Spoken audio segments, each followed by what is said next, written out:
Lesson चल रहा था ना। विलेन जो होता था उसमें दो चीज़ें होती थी, कौन कौन? एक विलेय और दूसरा विलायक। उदाहरण के लिए विलेन हम कह सकते हैं शरबत को ना, तो शरबत में विलेय क्या हो जाएगी? चीनी, और विलायक हो जाएगा पानी। और इसके मात्रक जो थे, इसको मापने के कई तरीके थे। एक थी सांद्रता। सांद्रता का फार्मूला था विलेय ग्राम में ना, और विलायक लीटर में। एक तो ये था ना, ये सांद्रता का फार्मूला था। दूसरा क्या था? नॉर्मलता। नॉर्मलता का क्या है? विलेय के ग्राम तुल्यांक। विलेय के ग्राम तुल्यांक और बटे विलायक। विलायक का आयतन लीटर में। आयतन लीटर में। और क्या था? मोलरता। मोलरता का क्या था फार्मूला? विलेय के मोल।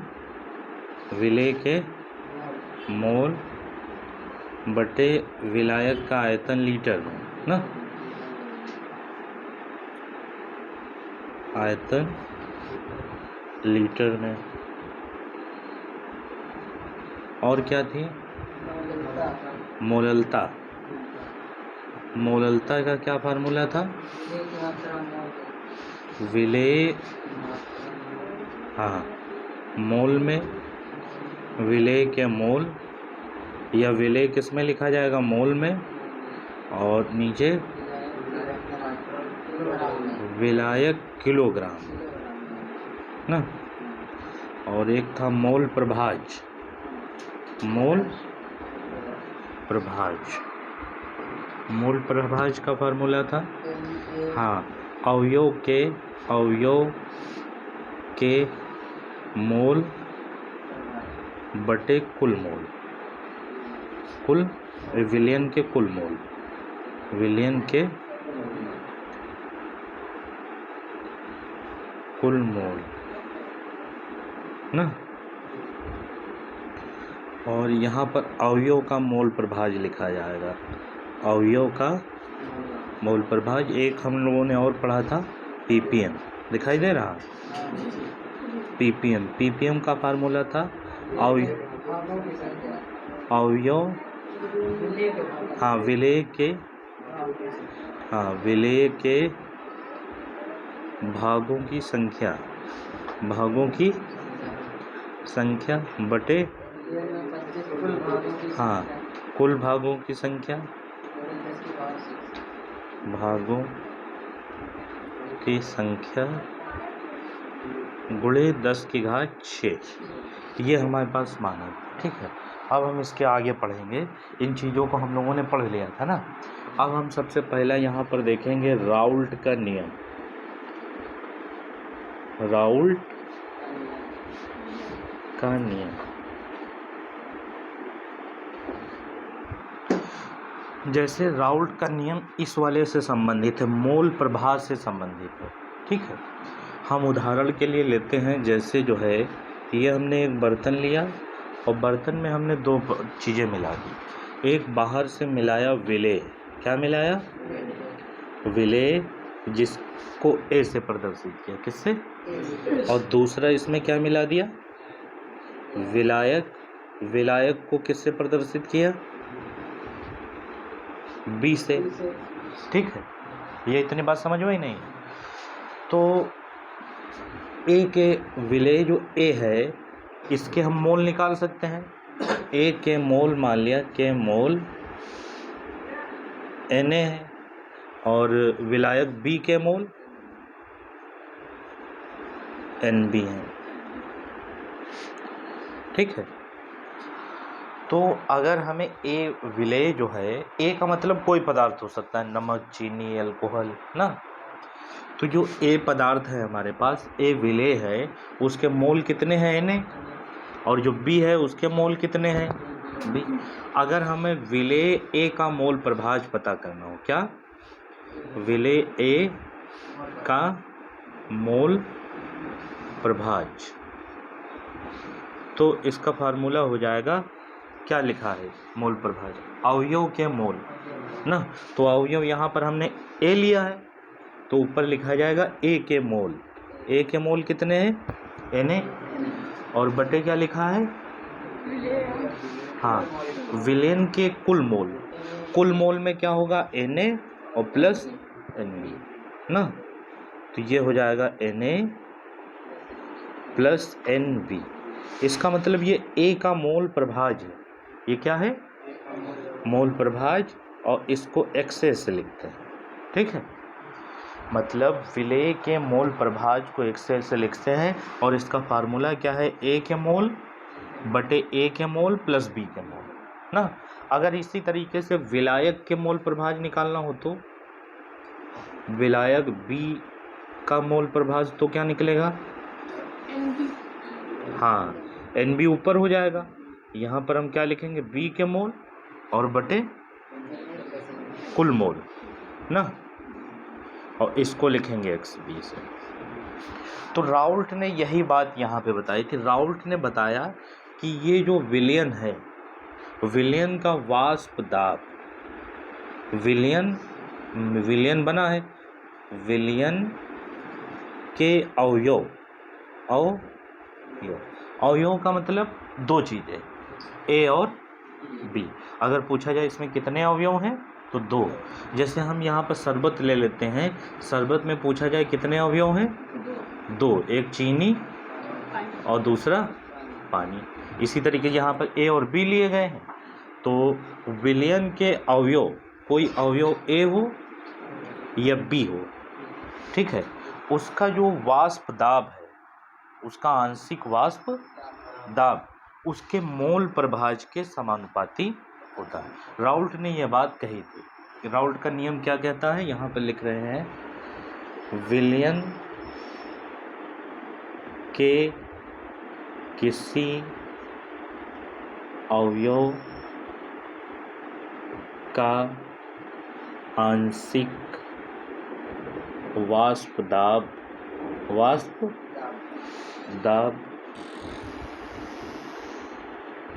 अवयव के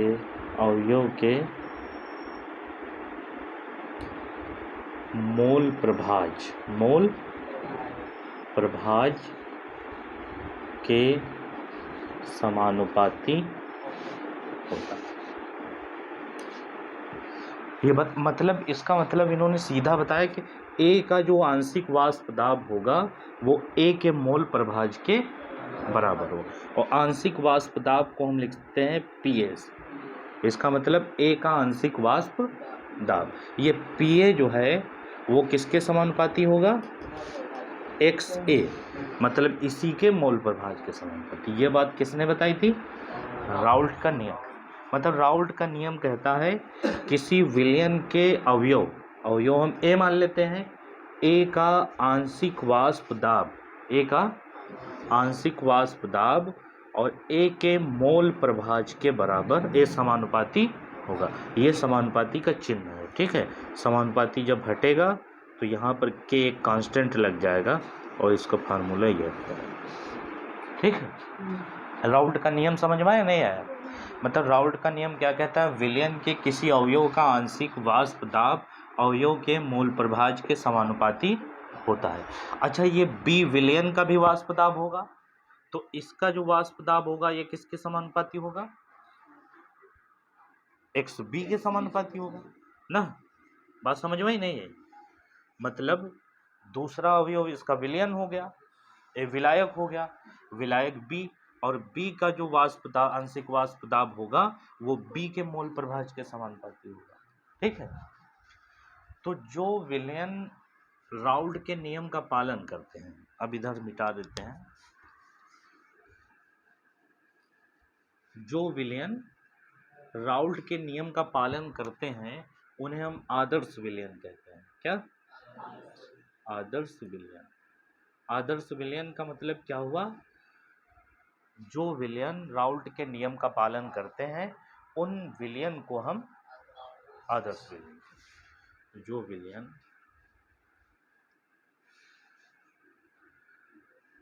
राउल्ट के नियम का पालन करता है उसे आदर्श विलयन कहते हैं। और एक तुम्हारा होता है अनादर्श विलयन। हाँ, वे विलयन जो राउल्ट के नियम का पालन नहीं करते हैं उन्हें आदर्श विलयन कहते हैं। और राउल्ट का नियम हमने लिख दिया है कि विलयन के किसी अवयव का आंशिक वाष्प दाब अवयव के मोल प्रभाज के समानुपाती होता है। ठीक है, और यहाँ पर हमने अवयव लिया था ए, और ए का जो वाष्प दाब होगा वो ए के मोल प्रभाज के समानुपाती होगा। ठीक है, फिर राउल्ट के नियम के बाद हमें एक दो बातें और हेडिंग समझता है। क्वथनांक और हिमांक, ये सुना है नाम ना। जैसे हम एक हमारा होता है बॉइलिंग पॉइंट, इसको बीपी कहते हैं, और इसका मतलब होता है हिंदी में कहते हैं क्वथनांक। ठीक है, ये क्या होता है? क्वथनांक। क्वथनांक उस ताप को कहते हैं जिस पर कोई द्रव मतलब लिक्विड उबलने लगता है, उस तापमान को हम क्या कहते हैं? क्वथनांक। वह तापमान जिस पर कोई द्रव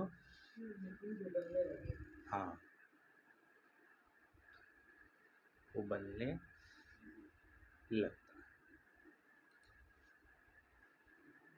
ठीक है, जैसे 100 डिग्री सेल्सियस पर पानी 100 डिग्री सेल्सियस पर पानी उबलने लगेगा तो पानी का तापमान कितना हो जाएगा? 100 डिग्री सेल्सियस। ठीक है, अच्छा, अब हम यहाँ पर दो चीज़ें लेते हैं। ये हमने एक बर्तन में ले लिया पानी। क्या ले लिया? पानी। इसको विलायक कहेंगे ना, या शुद्ध विलायक कह सकते हैं। जब इसमें बाहर से कोई चीज़ नहीं मिलाई गई है तो इसको शुद्ध विलायक कहेंगे। और यहाँ पर इसी पानी में हमने दूसरी चीज़ मिला दी। क्या मिलाया? कुछ भी मिला सकते हो जो इसमें घुल जाए। सबसे ठीक चीनी ही है ना, चीनी और प्लस पानी। तो अब ये क्या बन गया? विलयन ना। अब ये बना विलयन। अब इन दोनों को अगर हम गर्म करेंगे, ठीक है, तो ये पानी जो है ये 100 डिग्री सेल्सियस पर उबलने लगेगा ना। तो एक बार फिर से बोल दी, मतलब जैसे ये पानी भरा हुआ है और इसमें बाहर से हमने चीनी मिला दी ना, तो ये जो पानी है और ये शुद्ध विलायक है क्योंकि इसमें बाहर से कोई चीज़ मिली नहीं है। और जिसमें बाहर से चीनी की जगह पे नमक ना, या और कोई चीज़, कोई भी चीज़ जो इसमें घुल सके वो मिला दी जाए तो उसको हम विलय कहते हैं। और यहाँ पर अशुद्धि भी कहा जाएगा। तो वो विलयन बन जाता है, और विलयन जब बन जाता है तो अब हम दोनों को गर्म करना शुरू करते हैं। तो जो ये 100 डिग्री सेल्सियस, जल तो हमारा 100 डिग्री सेल्सियस पर उबलने लगेगा, और लेकिन ये 100 से बढ़ जाएगा ना। मान लिया 105 डिग्री सेल्सियस या 101 डिग्री सेल्सियस या 103 डिग्री सेल्सियस, यह डिपेंड करेगा कि इसमें बाहर से कितनी मात्रा में चीनी या अशुद्धि मिलाई गई है। तो जब किसी शुद्ध विलायक का क्वथनांक और उसमें बाहर से कोई अशुद्धि मिला देते हैं तब उसका जो क्वथनांक हो जाता है, दोनों के जो बीच का अंतर होता है उसको हम कहते हैं क्वथनांक का उन्नयन। क्या कहते हैं? क्वथनांक का उन्नयन। ये बात समझ में? इसको हम लिखते हैं डेल्टा टीबी से। ठीक है, और इसका फार्मूला क्या होगा कि टी एस बड़ा रहेगा, तो T S minus T zero. अगर क्वथनांक का उन्नयन पूछा जाए तो इसको हम क्या लिखेंगे, जब शुद्ध विलायक में हम बाहर से कोई अशुद्धि मिला देते हैं तो उसका क्वथनांक बढ़ जाता है, और जितना बढ़ जाता है उसी को क्वथनांक का उन्नयन कहते हैं ना। उदाहरण के लिए हमने जल लिया जो 100 डिग्री सेल्सियस पर उबल रहा था, और जल में चीनी घोल दिया, अब यह 105 डिग्री सेल्सियस पर उबलता है, तो इसके क्वथनांक का उन्नयन 5 डिग्री सेल्सियस होगा। ठीक, फिर इसके बाद एक होता है हिमांक। हिमांक हिमांक को कहते हैं फ्रीजिंग पॉइंट। फ्रीजिंग पॉइंट, ठीक। हिमांक का मतलब फ्रीजिंग पॉइंट। हिमांक उस तापमान को कहते हैं जिस पर कोई द्रव वस्तु ठोस अवस्था में आ जाए। जैसे वह तापमान जिस पर कोई वस्तु, कोई द्रव जमने लगता है उसी को हम कहते हैं फ्रीजिंग पॉइंट। जैसे पानी हमारा द्रव है, लेकिन हम इसको ठंडा करते चले जाएं, जब 0 डिग्री सेल्सियस पर पहुंचेंगे तो ये क्या बन जाएगा, बर्फ बन जाएगा ना। और जब ये बर्फ बन गया तो इसी को हम कहेंगे हिमांक। ये बात समझ में नहीं, तो यह हिमांक हो गया। जैसे अब फिर वही चीज कि एक हम शुद्ध विलायक लेंगे और एक क्या लेंगे, अशुद्ध विलायक। जैसे ये हमने मान लिया पानी, ये बर्फ को ही लेते हैं। बर्फ कितने डिग्री सेल्सियस पर जमना शुरू हो जाती है, 0 डिग्री सेल्सियस पर। इस गिलास में पानी था, हमने इसको 0 डिग्री सेल्सियस किया तो ये पानी क्या बन गया, बर्फ बन गया। लेकिन एक दूसरा भी हमारे पास है, इसमें जल है, और जल में हमने बाहर से मिला दिया कुछ अशुद्धि, जैसे चीनी मिला दिया हमारे, तो अब ये कितने पर जमेगा ना। हाँ, अब ये जल्दी थोड़ा जम जाएगा, मतलब अब 0 डिग्री सेल्सियस पर जाए की जरूरत ना पड़ी, 1 डिग्री सेल्सियस या 3 डिग्री सेल्सियस पर जम जाएगा ना। बात समझ रहे हो नहीं समझ? तो ये जो है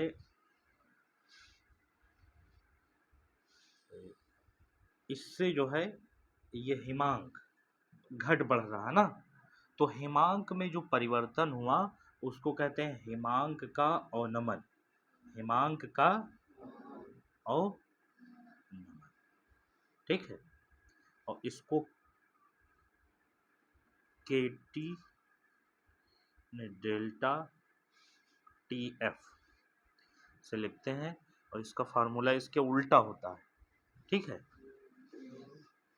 टी एफ फ्रीजिंग पॉइंट, ये एफ लिख लो, डेल्टा एफ, ठीक है।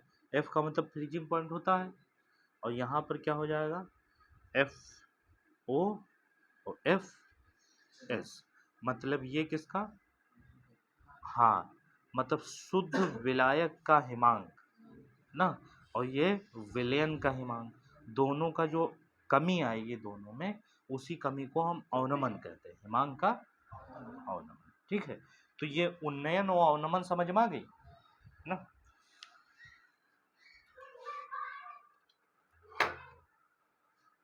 ठीक है, ये इतनी बात आ गई।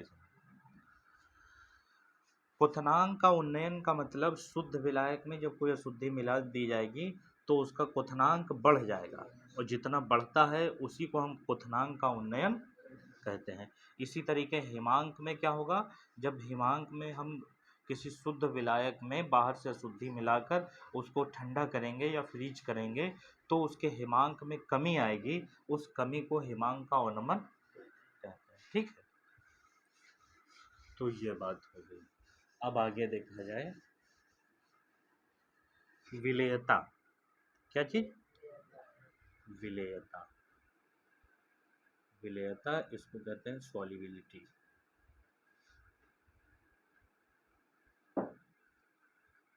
ऐसे लिखते हैं। इसमें क्या होगा, हमने 100 ग्राम जल लिया। क्या लिया? 100 ग्राम जल, या हम इसको कह सकते हैं 100 ग्राम विलायक। विलायक कहना ज़्यादा ठीक होगा ना, क्योंकि जल में केवल जल आएगा और विलायक में तो दूध ना, और पेट्रोल और एल्कोहल ये सब आ जाएगा, तो विलायक कहा गया। ठीक है, 100 ग्राम विलायक में उसको सांद्र करने के लिए जितने विलेय की आवश्यकता पड़ती है उसी को हम विलेयता कहते हैं। जैसे हम एग्जाम्पल से ही समझ पाएंगे, जैसे 100 ग्राम जल ले लिया और इसमें हमने चीनी मिला दी कितनी, और इसके लिए एक चीज़ और, दो चीज़ें और ज़रूरी हैं कि तापमान 25 डिग्री सेल्सियस और जो है दाब 1 एटमॉस्फेयर 1 एटीएम, या इसको कहते हैं 1 वायुमंडलीय दाब, मंडली दाब, या इसको कहते हैं 1.01 10⁵ न्यूटन प्रति मीटर स्क्वायर। ये नॉर्मल टेम्परेचर है, ये क्या है, और ये नॉर्मल प्रेशर है। ठीक है, नॉर्मल ताप और नॉर्मल दाब। नॉर्मल ताप और दाब में 100 ग्राम विलायक को सांद्र करने के लिए, सांद्र मतलब उसको गाढ़ा करने के लिए जितनी विलेय की मात्रा की आवश्यकता होती है उसी को हम विलेयता कहते हैं। ठीक है, जैसे हमने 100 ग्राम जल ले लिया, इसमें चीनी मिला दी 10 ग्राम, कितनी मिला दी, तो ये चीनी घुल जाएगी, मान लिया घुल गई। फिर 20 ग्राम मिलाई तो ये भी घुल गई, 30 ग्राम मिलाया तो ये भी घुल गई। एक ऐसी कंडीशन आएगी कि चीनी उसमें घुलना बंद हो जाएगी, उसी को हम कहेंगे सांद्रता। और जब चीनी घुलना बंद हो जाएगी, जितनी मात्रा में चीनी घुल चुकी है उसी को कहेंगे चीनी, जल में चीनी की विलेयता। ठीक है, ये बात समझ में आई नहीं? तो इसी तरीके से सबकी ये विलेयता होती है। विलेयता परिभाषा लिख दें, 100 ग्राम विलायक को सांद्र करने के लिए, सांद्र करने के लिए आवश्यक